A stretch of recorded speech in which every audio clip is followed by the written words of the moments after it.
Assalamualaikum warahmatullahi wabarakatuh. Innal hamdalillah nahmaduhu wa nasta'inuhu wa nastaghfiruh wa na'udzu billahi min syururi anfusina wa min sayyiati a'malina may yahdihillahu fala mudhillalah wa may yudlil fala hadiyalah. Asyhadu an la ilaha illallah wahdahu la syarikalah wa asyhadu anna Muhammadan abduhu wa rasuluh la nabiyya wa la rasula ba'dah. Allahumma salli wa sallim wa barik ala nabiyyina Muhammadin wa ala alihi wa sahbihi wa sallam. Qala Allah Ta'ala, ya ayyuhalladzina amanu taqullaha haqqa tuqatih wa la tamutunna illa wa antum muslimun. Fa ya ibadallah usi nafsi wa iyyakum bitaqwallah faqad fazal muttaqun. Jamaah salat Jumat rahimani wa rahimakumullah. Topik khutbah kita pada siang hari ini yaitu adalah larangan merusak hubungan persaudaraan, dan kita akan bawakan 3 dalil serta 3 riwayat kaitan dengan larangan ini. Ada bingkai besar yang kita perlu pahami bersama sebelum itu, bahwa Islam itu adalah agama yang menganjurkan dan mengajarkan persatuan. Makanya kita bisa temukan dalil-dalil yang menyebutkan bahwa muslim dengan muslim yang lain itu kalbunyan, seperti satu bangunan. Muslim dengan muslim yang lain itu seperti satu tubuh. Dan muslim yang satu dengan yang lain itu seperti saudara. Itu dinyatakan berulang-ulang. Dan itu bukan pengetahuan yang asing, karena setiap muslim paham dan tahu mengenai informasi ini. Maka kemudian Allah Subhanahu wa Ta'ala selain menyebutkan bahwa di antara tanda kesempurnaan iman yaitu la yu'minu ahadukum hatta yuhibba li akhihi ma yuhibbu li nafsi, kita itu tidak dinyatakan sebagai mukmin yang sempurna imannya sebelum di dalam hati kita itu menginginkan kebaikan-kebaikan pada saudara kita. Itu cerita baik-baiknya. Dan hubungan dengan khutbah ini adalah Allah Subhanahu wa Ta'ala melarang semua aktivitas, melarang semua wasilah yang merusak persatuan ini, yang merusak hubungan antar saudara ini, yang merusak tadi kondisi bangunan. Dan di antara aktivitas yang merusak itu yaitu adalah aktivitas adu domba, aktivitas mengadu antara satu muslim dengan muslim yang lain, antar satu tetangga dengan tetangga yang lain, antar satu keluarga dengan keluarga yang lain. Baik, dalil yang pertama, Allah Subhanahu wa Ta'ala menegaskan di dalam surat Al-Qalam ayat 10 sampai 11, wala tuti' kulla hallafim mahin, kata Allah, jangan pernah kalian itu turuti orang-orang yang banyak bersumpah dusta, banyak mencela, dan kemudian hammazin, banyak menghina, masya'in binamim. Allah tegaskan secara langsung di masyarakat kalian itu ada orang-orang yang lisannya itu kerjanya sebagai provokator. Hobinya memang memprovokasi. Rasanya dia tidak bisa hidup kalau tidak memprovokasi. Maka kata Allah, jangan ikuti orang itu. Manna'in lil khair, tabiat dia adalah menjauhkan orang dari kebaikan, mu'tadin asim, melampaui batas. Itu dalil yang pertama. Jadi Allah declare jangan dekat-dekat, jangan ikuti orang-orang yang kayak gitu. Kemudian dalil yang kedua, hadis ini diriwayatkan oleh Imam Bukhari dan Imam Muslim. Disampaikan oleh Huzaifah ketika ada seseorang yang yanimul hadis, melontarkan ucapan, fulan kemarin ngomong gini, ini ngomong begitu. Maka dia sampaikan, kata Huzaifah, sami'tu Rasulullah, saya dengar Rasul menjelaskan atau yakul, bersabda. Apa sabda Rasul? La yadkhulul jannah namam. Kata Rasul, orang yang hobinya tadi, aktivitasnya suka ngadu domba, suka memprovokasi, dia justru jadi bensinnya, dia justru jadi kompor gasnya, maka la yadkhulul jannah, kata Rasul. Karena dengan aktivitas ini rusak hubungan sesama muslim. Awalnya nggak ada suuzon, muncul suuzon. Awalnya baik-baik saja, gara-gara dibumbui jadi masalah. Itu dalil yang kedua. Dan kemudian dalil yang ketiga, dan ini adalah hadis yang ma'ruf juga, sering kita dengar, yaitu kisah di mana Rasul marron Nabi SAW bi qabroin. Rasul lagi jalan dan kemudian melewati 2 kuburan. Lalu Rasul sampaikan kepada para sahabat, innahuma la yu'azzaban. Kalian tahu nggak orang yang di dalam kubur ini lagi disiksa sama Allah. Wa ma yu'azzaban fi kabir. Sebenarnya sebab mereka disiksa itu kalau dipikir-pikir sesuatu yang nggak gede-gede amat, tapi efeknya fatal, membuat mereka disiksa. Rasul menceritakan amma ahaduhuma, yang satu itu disiksa la yasatir minal baul. Dia ketika buang air, buang kotoran, dia tidak menutupi dirinya, tidak membersihkan kotorannya, dan kaitannya dengan istinja. Kemudian yang kedua itu yang kaitannya dengan adu domba tadi. Wa amal akhir, ini kuburan yang kedua. Kenapa disiksa kata Rasul? Fakana yamshi bin namimah, kerjanya memprovokasi, hobinya ngadu domba, disiksa sama Allah. Dan ini adalah peringatan keras ketika ayat tegaskan secara langsung sebuah aktivitas dan Rasul bahkan menyebutkan konsekuensi. Itu 3 dalil. Kemudian 3 riwayat yang berikutnya adalah nasihat dari Al-Hasan Al-Basri. Kata Al-Hasan Al-Basri, beliau menyebutkan man naqala ilaika hadisan.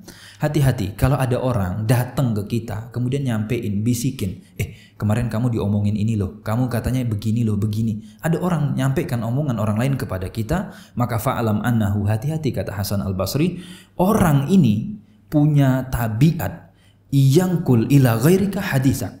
Besok omongan kamu, tindakan kamu disambungkan ke orang lain. Karena memang kerja provokator begitu, comot dari si A pindahkan ke si C, dari si C pindahkan ke si A. Maka hati-hati. Itu riwayat pertama. Kemudian riwayat yang kedua, ada disebutkan sebagai orang yang bijaksana dan diceritakan ketika dia sakit, dia dikunjungi oleh sahabat-sahabatnya, dijenguk dia. Dan saat dijenguk, ya biasa orang ketika datang ke rumah sakit itu, ketika mengunjungi di rumah, jenguk orang sakit, obrolannya macam-macam. Di antara obrolannya adalah ngomongin atau membahas kaitannya dengan provokasi dan adu domba. Maka komentar orang yang sakit tadi adalah qad abta'ta fi ziyarah. Dia bilang, "Pak, mohon maaf, Bapak ini datangnya telat. Saya udah lama loh sakitnya. Bapak telat jenguknya lagi." Udah gitu kata dia, "Wa ataitani bisalasa dijinayat." Udah telat jenguknya, datang sekarang malah bikin masalah. Apa masalahnya? Yaitu tadi Bapak tanamkan dalam hati saya rasa benci, tidak suka, buruk sangka kepada orang lain. Dan itu saudara saya. Kemudian yang kedua, syaghalta qalbi al-farik. Awalnya saya cuma sakit fisik. Gara-gara omongan jenengan tadi, pikiran saya sakit. Kepikiran, oh iya ya, saya di ini ya, saya di ini. Itu Bapak bikin masalah. Dan kemudian yang ketiga, ittahamta nafsak bil main, dan kamu terlibat dalam aktivitas dusta. Itu riwayat yang kedua. Dan kemudian yang ketiga, ini kisah dari Umar ibn Abdul Aziz. Dan kata Umar ibn Abdul Aziz, ketika ada orang datang, ya sama, dia ngadu domba, dia provokasi. Kata Umar bin Abdul Aziz, langsung ditembak orang ini. Dikatakan, in syi'ta nazarna fi amrik. Gini deh, kamu mau kita cek beneran gak nih? Gitu loh. Maksudnya gimana? In kunta kaziban, kata Umar, kalau kita cek berita kamu bohong, artinya yang kamu sampaikan itu nggak benar, fa anta min ahli hadhil ayah. Berarti kamu masuk dalam firman Allah, ya ayyuhalladzina amanu in ja'akum fasikun binaba'in fatabayyan. Kamu masuk orang fasik, orang yang senangnya bohong, nyebarin berita hoax. Atau kemungkinan kedua, kalau kita verifikasi apa yang kamu sampaikan emang benar, wa in kunta shadiqan, maka kata Umar bin Abdul Aziz, belum tentu kamu aman, kamu masuk ayat yang kedua. Ayat yang kedua adalah hamazin masya'in binamim. Kerja kamu itu ngadu domba, memprovokasi. Sudah, pilihan ketiga sekarang. Kata Umar bin Abdul Aziz, wa in syi'ta afawna anka. Gini deh, kalau kamu berhenti, kita maafin nih. Akhirnya orang ini menjawab, al-afwa ya amirul mu'minin. Oke, saya ngaku, saya minta maaf dan saya tidak akan ulangi lagi. Itu adalah 3 dalil dari ayat Al-Quran, dari hadis Rasul, dan kemudian 3 riwayat dari orang-orang sebelum kita yang soleh.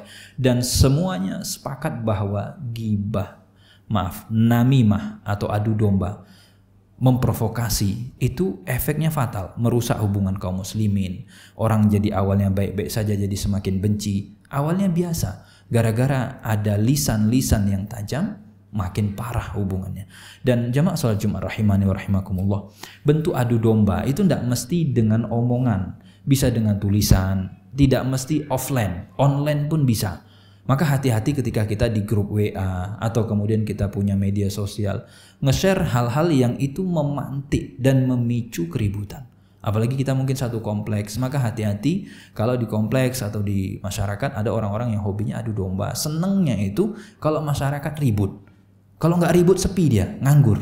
Maka kemudian cari gimana caranya biar rame. Maka semoga kita tidak termasuk dalam kategori orang-orang yang hobinya memprovokasi, hobinya mengadu domba.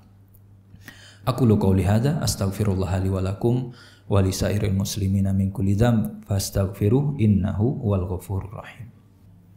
Alhamdulillah wa kafa wa salatu ala habibinal mustafa amma ba'd. Jamaah salat Jumat rahimani wa rahimakumullah, usinapsi wa iyyakum bitaqwallah faqad fazal muttaqun. Apa sikap kita kalau kita punya teman, kalau kita punya tetangga, kalau kita punya keluarga yang kalau datang itu obrolannya ya mung adu domba, mung provokasi. Pilihan yang pertama adalah jangan ditelan mentah-mentah ucapan orang ini. Masuk ucapannya, tahan dulu. Jangan gampang kepancing. Ini yang pertama. Yang kedua, yaitu tegur orangnya. Karena biasanya tabiat-tabiat seperti itu berulang, enggak mung sekali. Hari ini datang, besok berpola, besok diulangi lagi. Besok sama seperti orang kalau hobinya itu ngomongin bola, ketemu pertama ceritanya bola, besok ketemu lagi ceritanya bola. Sama, ada orang hobinya provokasi, ketemu ini provokasi, besok ketemu ya kerjanya provokasi. Tegur dia. Karena itu bagian daripada nahi mungkar, mengingkari kemungkaran orang ini. Dan kemudian yang ketiga, yaitu adalah kalau kita tidak bisa melupakan omongan dia, datang itu orang yang dia sebut-sebut tadi. Oke, saya konfirmasi, saya temui. Tanya, Pak, mohon maaf, kemarin katanya begini-begini. Konfirmasi, klarifikasi. Kadang ketika kita sudah ketemu itu, realitanya tidak seperti yang disampaikan oleh para provokator. Dan kita berharap kepada Allah agar hubungan kita dengan sesama kaum muslimin, baik di lingkungan pekerjaan, di lingkungan masyarakat, apapun itu benar-benar hubungan yang penuh dengan kehangatan, hubungan yang tadi seperti kita itu saudara kandung, seperti kita itu satu badan, seperti kita itu satu bangunan.